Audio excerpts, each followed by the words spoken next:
what makes Chicago thrive? What makes the city go? Wow. Is it the house music? Is it the Polish dogs? Is it the pizza? Is it the steakhouses? Is it the stepping? Ha.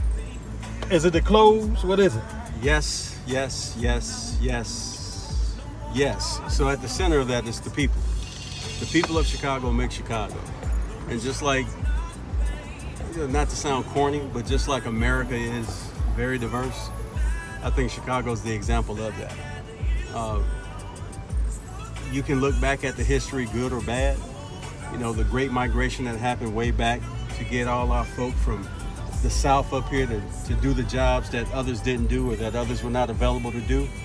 You know, it's a wonderful mix of, wonderful people. The demographics here are amazing. And once again, the things that were wrong with Chicago, I think at some point will get better because I think people have different attitudes of what they expect when it comes to where they live. I think people are taking bigger stock in the places that represent them and that they represent. So, yeah, what makes Chicago tick is the people.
It's Michael's birthday, 30 seconds, baby, do your thing. Uh-oh. Uh-oh, Mike. Uh-oh. Uh-oh. My man, go ahead and cut it. Gotta give Mike a round of applause, man. Uh-oh, we got Howard Hewitt in the building. The second time around, 'cause with me is me. All right, man, that's my man. What's your name, big dog? Where you from? Tony from Fort Washington, Maryland, in the building. It's his birthday, y'all. 30 seconds, Tony. Down the birthday Soul Train. DJ, give it to him. Uh-oh.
How are the race relations in Chicago compared to other cities? Without any statistics in front of me, I can't intelligently speak to that. I know that we have our issues, like, I'm gonna be pretty general about it. We have our issues like any other big city. I don't think people address the divide enough. You know, I think everybody wants to put their best foot forward when they talk about where they live and what they represent. But at the end of the day, I think, like many places, Chicago has a long way to go when you are trying to ensure that everybody's inclusive with the growth of the city, the development of the city. We have a few major developments that are going on, and I do think that this administration currently is trying to work to ensure that it represents the city, not just, you know, groups of people in the city that can afford certain places to live or certain tax brackets to live in. I think that the administration, even the one before this, but this administration is working really hard to ensure that Chicago is all inclusive for the people that not only are coming here to the city to invest or work, but the people that have been living in the city all their lives. We have a huge attrition rate of African Americans that are leaving the city because they can't afford to live in it anymore. But do I think that's being addressed? Absolutely, I do. What are some of the biggest economic problems in Chicago? Is it jobs, or is it just unemployment rate? Is it high, low? Once again, can't speak to that, but in general, I think the same thing that happens in a lot of big cities. A lot of people are not included in, you know, the processes of new developments. Businesses move on to other places. Training for jobs that are available. I think that divide has to be bridged. I think that there is a huge gap that doesn't include people who did whatever type of job before. You know, trying to get them the proper training to do the jobs that are available is a challenge. Outsourcing, which I don't think is all bad, but you can't leave people behind that you're supposed to be representing. So, but yeah. Do I think Chicago's on the right track? I do. So Chicago's making a comeback. Well, we never left. Okay. But yeah, Chicago's doing better. So let's get on to what the nation sees, what Chicago sees. The nation sees the murders. How is that affecting the black community? Let's start with the black community first before we get into the Chicago, all of Chicago. How is it affecting the black community in Chicago? Well, I think it's very systemic, and I think it has a lot to do with what's happened, you know, over decades ago. When we talk about the crack epidemic, you know, we're still reeling from that. When we talk about, you know, trickle-down economics that never really included those who actually needed a replacement of the jobs that they used to have, the vocational opportunities, the different types of programs that would actually train you to do a trade more so than to put you into a position where you would have to learn a whole new way of doing things. A lot of people in Chicago, I believe, have been used to working with their hands. You know, I could probably count on one hand how many vocational opportunities are there to teach the trades that used to be taught, you know, like in the different institutions. High school used to have, you know, vocational ed shops, vocational educational shops. I don't know which schools are offering those type of things now, but it's not what it used to be. And I think that has taken away from the opportunities for people to make a living the legal way. And people are doing what they can to hustle and survive and feed their families in whatever way they can. And I think, once again, a lot of people are leaving because they're finding it very hard to provide for their families or others that depend on them to do so. So.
percussion, please. Let the beat work, y'all.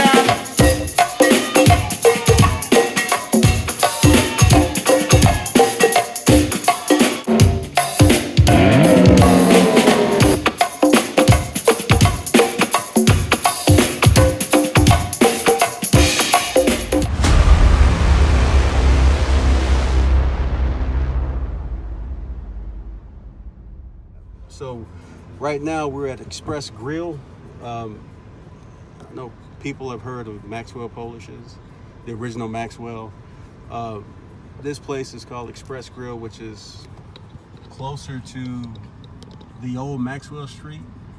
Maxwell Street now is owned by the University of Illinois, but the original Polish stand, which is Express Grill, moved, years ago, just a couple of blocks over, which is what you see right now and what we're going to go and experience today. We're going to go get a couple of beef Polishes, the Chicago way, and see what y'all think about it being from the East Coast.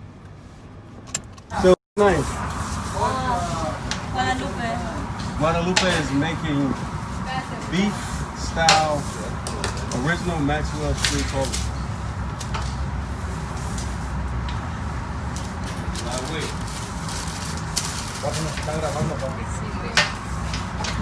So you slap the mustard on the bun like she's doing. You put the polish on, and then you pile a whole bunch of grilled onions on top. Not too complicated. Wonderful combination. ¿Dónde? See this picture here? The original Polish beef. Anything else? Sushi in Italian Irish Chicago style. Facebook Live and click that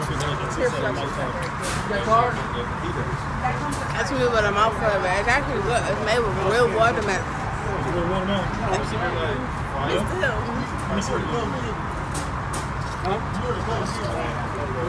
trying to find the seeds. But you can't see the seeds, but the seeds are in there. But it's good. I changed flags and never mind, but my grandpa was playing. Yeah. So he Thanks, CC. Sharing their watermelon ice. West side Chicago, baby. South side next. Yeah, you need to get on film on how you feel about that Polish you eat. Look at that view right there, man.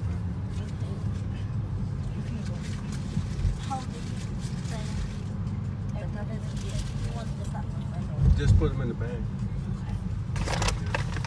I got it.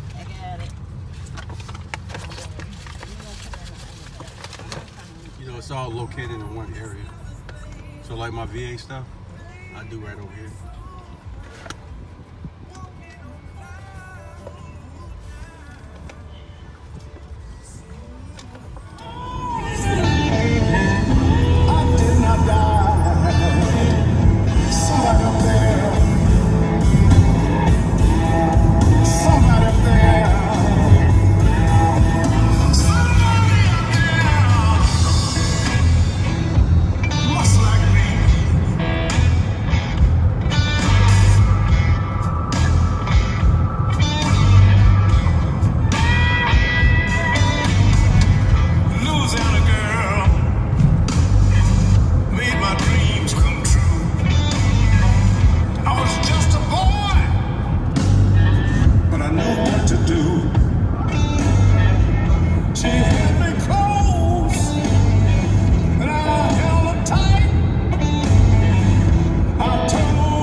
about earlier with Impact. You ain't gonna turn the radio down. That's even better when it's playing music. The impact that Michael, Ernie, and Walter had. So exactly, you said, what impact did Ernie Banks have on Chicago in his time? I think one of the biggest impacts that Ernie Banks had on Chicago when it comes to barriers being broken, like earlier Dee asked me about barriers. I think Ernie Banks is a great example, but I think he was more of an individual for the generation of our grandfathers. My father, when he was a young man, just to see somebody of color playing ball at that level. A lot of people talk about how Ernie Banks didn't get his due as far as how much money he made, things like that. Truly, it was for the love of the game when it came to Ernie Banks, but how much power did an athlete have when it came to the say of how much money they were earning? I think that the great Ernie Banks is someone who Chicago will always look at as somebody who was a game changer. Then you mentioned Michael Jordan, different era for us. I think we're still feeling the impacts of Michael Jordan in Chicago. There were a lot of developments done around him because of his consistency and the consistency of the teammates that he played with. I think it impacted us better because it gave us a model to do more for ourselves because of how we earn for others. Like, I think Magic Johnson is a perfect example. He went way beyond the basketball court. He helped to empower other athletes to have a say on how they plotted their future, plotted their course. And I think Michael Jordan was an example of that as well. Walter Payton. Oh, absolutely. Everybody loves sweetness. And I know we were talking about his era, like what, 78, 79, Right. 85 Bears. Right. But, the Crack epidemic. yeah, I think the nation was at a huge impasse when we talk about the crack epidemics, COINTELPRO, infiltration of crack in the city, people doing cocaine, white collar crime, people doing crack, 20 to life, right? So I think as great as sweetness was, a lot of people really focused on things beyond athletics. I think that sweetness was a wonderful example of hard work, consistency, hope. But a lot of us in Chicago had a lot of other things on our mind besides sports. Right. You saw men and women that went from 9-to-5 jobs to trying to figure out how they were going to feed their families because of something called trickle-down economics that never trickled down. People are not included when it came to different tax brackets that kind of pushed them out of the neighborhoods that they were in for generations. So, and it's a combination of things, right? Unfair housing practices that Chicago is historically known for, to include gentrification that wasn't good for everybody. So just a combination of things that happened, and we still feel the effects today. So I will never make an excuse for someone who's able to do for themselves that don't. But when you're wanting to do better and when you're wanting to do for yourself, there has to be an infrastructure in place to make that happen. And I think that Chicago was missing that during, Sweetness's time. So yeah. You talked about the 1919 riots. Elaborate so the people can understand what you were talking about. So in 1919, post-World War I, there were a lot of white Americans coming back to find that their jobs were filled by African Americans that were part of the Great Migration from the South to Chicago. Chicago didn't have to worry about lynch mobs, didn't have to worry about sitting at the back of the bus, for example, as much as they did in the South. But with the racism that was still systemic after World War I, people were coming back and found out that the social norms have changed, and they tried to get back to those social norms that weren't good for African Americans. So tensions being what they are, the example of the I think 3 or 4 days we had riots in 1919. Of course I wasn't here, but I read about it, right? So you had these imaginary lines in Lake Michigan to where, you know, black folk on the black side of the beach couldn't go a few streets down to the white side of the beach, and, you know, after tensions boiled over, you know, you got what you got. You know, This is small old school, right? this old school right here. Mhm. Okay. Yeah, we're in my neighborhood now. All right. There's a show called The Chi that comes on Showtime. I faithfully watch it. Do you think that represents Chicago like it should represent it, or does just a misrepresentation of Chicago? This may sound embarrassing, but I've never seen The Chi, but I do know the show. Okay. I think that they do a great job, from what I hear, about representing some of the things that are going on in Chicago. So, yeah. Let's get into another subject we touched on earlier today: the winners, the Chicago winners. Okay. All right. You get ready to point something out. We're going to get back to that in a minute. So what you ready to point out? So yeah, this is my old neighborhood. So I grew up on 210 North Lamont, Chicago, Illinois. We'll probably get out and walk a little bit, but I'm gonna roll by my old house and then come on back to this area here. So I grew up in this house here, 210 North Lamont, Chicago, Illinois. Surrounded by, you know, family. And so yeah, we're actually, if it's okay, I'm gonna swing through the alley and then come on back around. But this is the area I grew up in. It has always been, historically, always been a quiet area, but you can't let the quiet fool you, because it wasn't one of the worst places to grow up in, but One of the best. it wasn't one of the best. But once again, when I was growing up, we had a better sense of community like any other place. So, but we'll cut through this alley real quick. That's where I used to ride my bike. It's funny because the first time I ever rode a bicycle was up and down this alley. And the first time I ever touched a motorcycle was up and down this alley. So it's kind of interesting how that happened. So you see this blue garage right here on the right? That's where I had my first fight.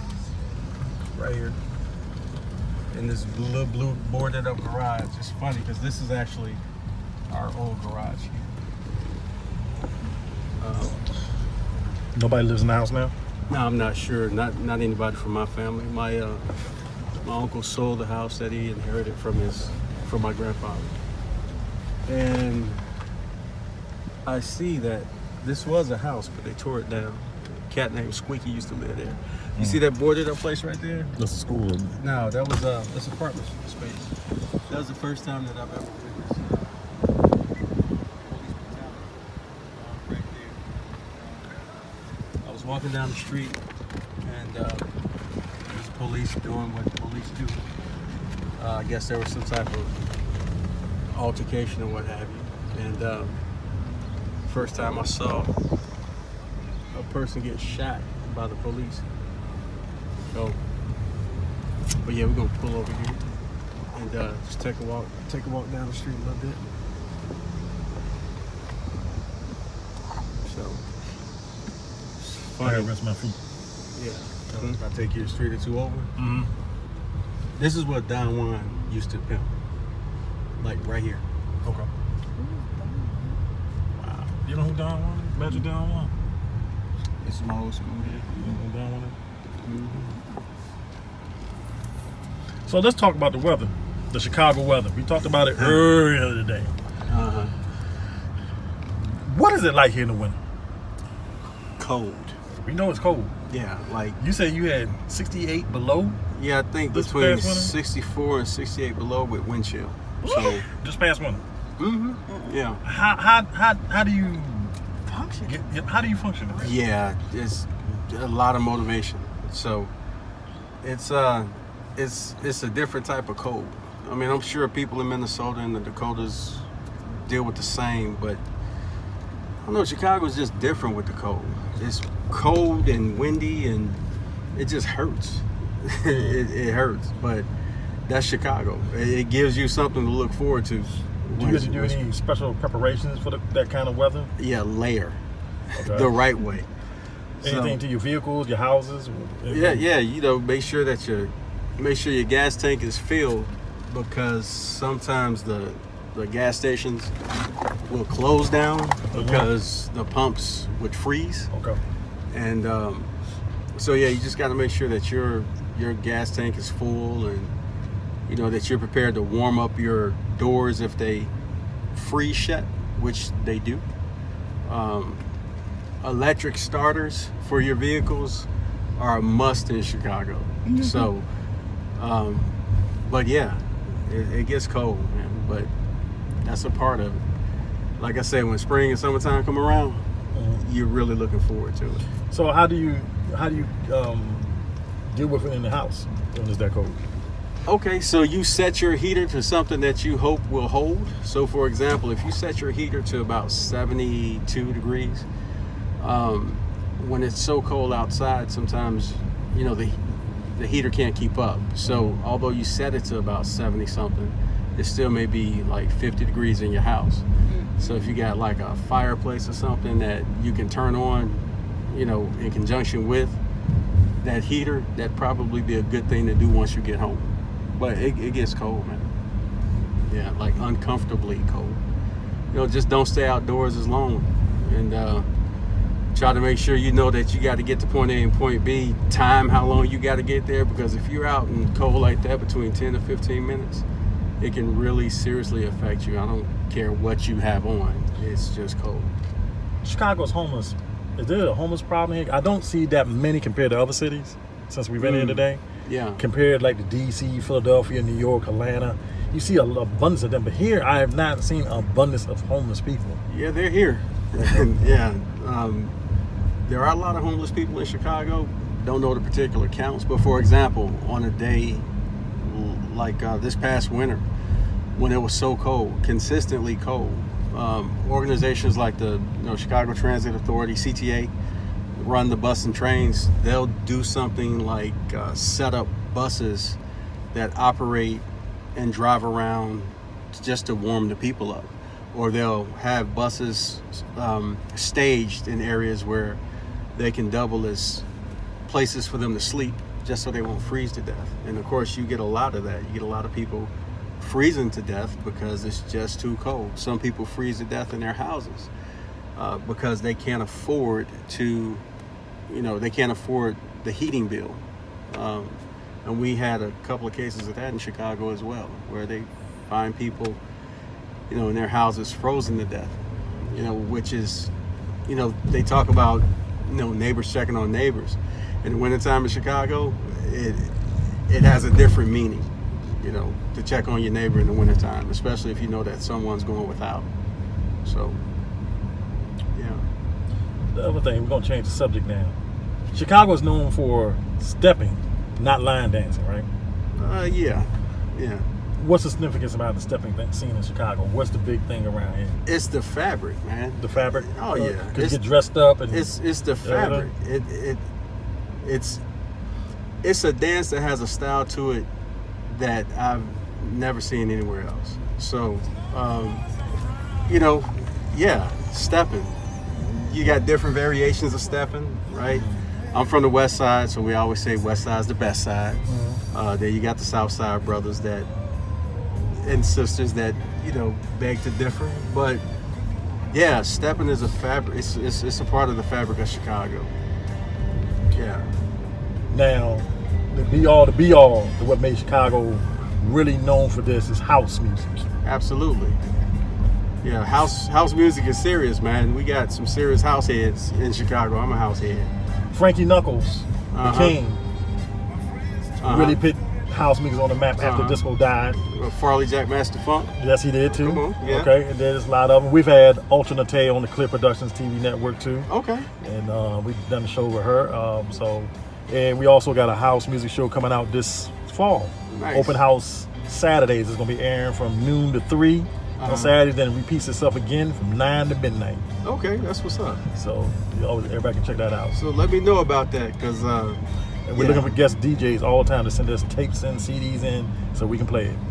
So every year in Chicago, I'm not sure what time frame it is, but they have these huge house music sessions like downtown Chicago. So for lunchtime, people will come out, house music will be bumping in the streets, and people will just have one big dance party for lunch.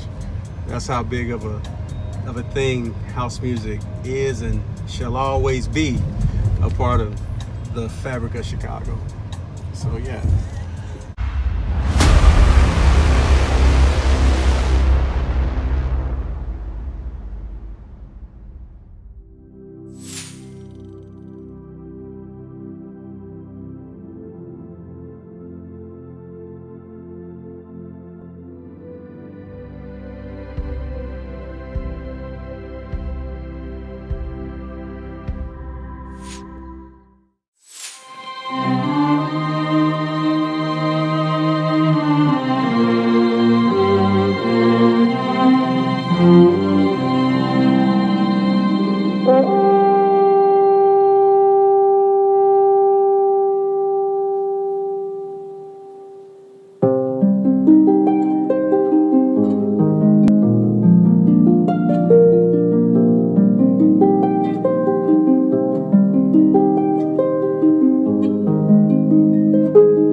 Yeah, but so this place is called Terry's Place. Of course, you got places in Chicago like Portillo's, right, that everybody hears about when they come to visit. You got Al's Place, all good beefs. So, but for me, it's Terry's Place. I love them. And this is for the beef. This is for the Italian beef. Okay. So, little history about Terry's Place. We just left where I grew up at, and we would walk down here.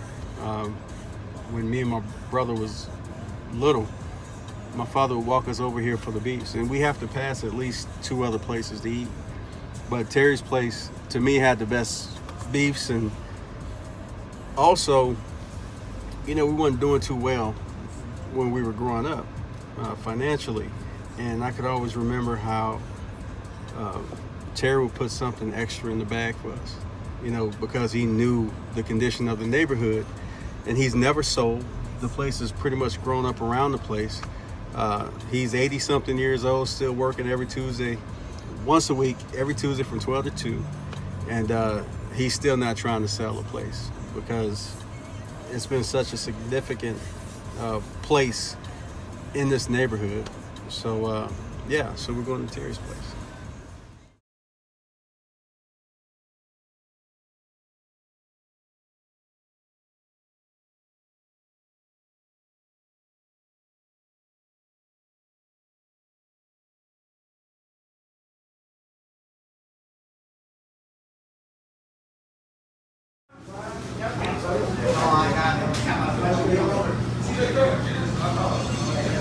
You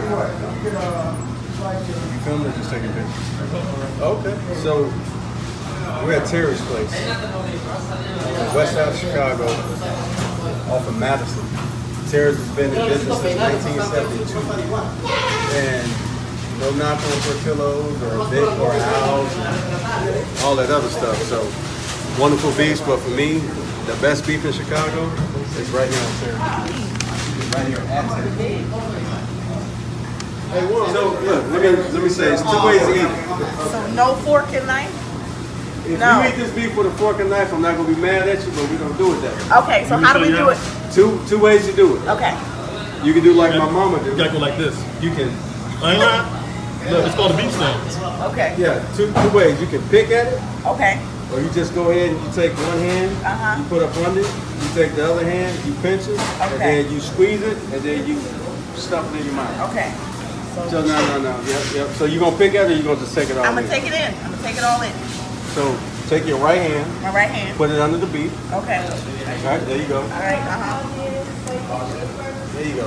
All that soggy bread. Take your left hand, pinch it together. Pinch it. Pinch it. There All you right. go. Uh-huh. And then take the beef stand, My beef. step back a little bit, Okay. and then go ahead and bite that beef.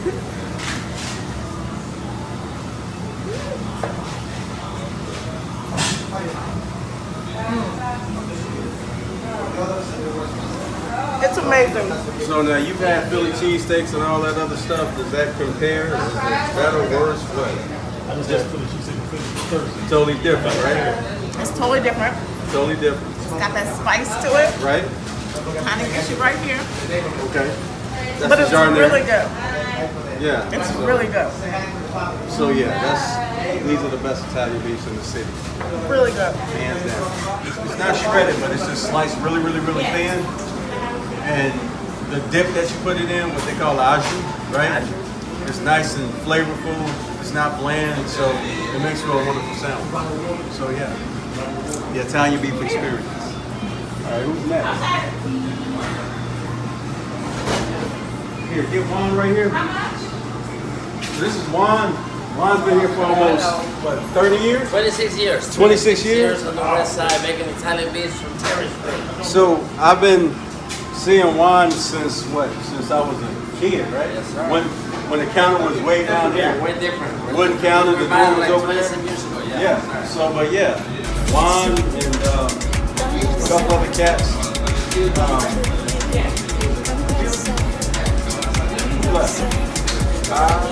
What location was this though? Down the street? It's right here. That was right here. This right here is the Yeah, that's that Bus right stop. there. Bus stop And right they moved there. it over, and the door used to be right over here.